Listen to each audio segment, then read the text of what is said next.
Hello everyone, welcome to mini vlog.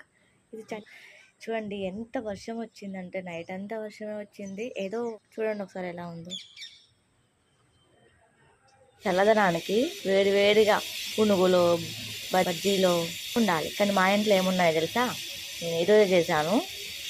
మబ్బు మళ్ళా పట్టింది, మళ్ళా వర్షం వచ్చేలా ఉంది. ఇంట్లో అయితే పూరీలు, చికెన్ కర్రీ, వేడివేడిగా రైస్, పాలు, టీ అన్నీ రెడీ అయిపోయాయి అనమాట. మార్నింగ్ అయితే 4:40కి లేచాను. 4:30కి అయితే అలారం పెట్టుకుంటే 4:40కి అట్లా లేచాను. లేవడం నేనైతే చికెన్ కర్రీ చేసేసాను. పూరీలు అనమాట, పూరీ చేశాను, పెట్టేశాను, పాలు పెట్టేశాను, వండాను, తినిపించాను. వాడు పడుకున్నాడు, హోంవర్క్ చేసుకుంటుంది. ఇప్పుడు సింక్లో గిన్నెలు అయితే ఉన్నాయి, అవి తోమేసుకోవాలి. ఇప్పుడు కరెక్ట్గా 9:27 అవుతుంది. స్కూల్కి పోయే టైంకి ఎలా పని అయిపోతుందో ఈరోజు కూడా అలాగే అయిపోయింది. దానికి కారణం ఏంటంటే ఎర్లీ మార్నింగ్ లేచి వంట చేసుకున్నాను. Thanks for watching, bye bye.